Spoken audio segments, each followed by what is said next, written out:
బ్లటా orientalis అది చాలామందికి జనరల్గా తెలిసే ఉంటుంది. బ్లటా ఓరియంటాలిస్ అంటే కాక్రోచ్కి రిలేటెడ్ మెడిసిన్. సో కాక్రోచ్ నుంచి తయారు చేస్తారు. ఇది ఎప్పుడు పనిచేస్తుంది? మన చిన్న లాజిక్ చూస్తే కాక్రోచెస్ జనరల్గా ఏంటి, క్లోజ్డ్ ఏరియాస్లో ఉంటాయి, లేదు అనుకుంటే డ్యాంప్ చల్లగా ఉండే ప్రదేశాల్లో ఉంటాయి. So same thing. ఒకవేళ మనకి చల్లగా ఉన్న కండిషన్లో అంటే సెల్లార్లో కూర్చున్నప్పుడు, లేదంటే ఎక్కువ గాలి వెంటిలేషన్ లేని ఏరియాస్లో కూర్చున్నప్పుడు, వెట్ వెదర్లో ఉన్నప్పుడు, వర్షంలో తడిచిన తర్వాత, లేదంటే బయట పెద్ద వర్షం పడుతుంది, మనం బయటకి ఎక్కడికి వెళ్ళడానికి లేదు, అలాంటి డ్యాంప్ కండిషన్స్లో ఉన్నప్పుడు మనకు ఆయాసంగానే ఉన్నట్టయితే, అలాంటి సిమ్టమ్స్ మన బాడీలో చూపించినట్టయితే బ్లటా ఓరియంటాలిస్ అనే మదర్ టింక్చర్ చాలా బాగా పనిచేస్తుంది.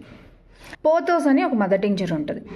సో ఇది ఎప్పుడు పనిచేస్తుంది అంటే ట్యూబర్కులర్ అంటే వీజ్ అనమాట. వీజ్ అంటే ఎలా చెప్పాలి, అనే సౌండ్ అంటే మనకు ఆయాసంతో మనం ఊపిరి తీసుకోలేక అలాంటి ఒక సౌండ్ వచ్చింది అనుకోండి, మన బాడీ మన లంగ్స్ నుంచి కానీ వినిపిస్తుంది అనుకోండి. అంటే dust, for example dust allergy ఉన్నప్పుడు కానీ మనకి ఆయాసం అంటే డస్ట్కి ఎక్స్పోజ్ అయినప్పుడు ఆయాసం వస్తుంది.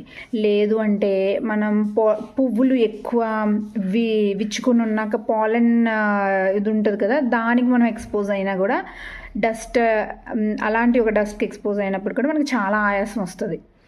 అలాంటప్పుడు ఈ పోథోస్ అనేది చాలా బాగా పనిచేస్తుంది. నెక్స్ట్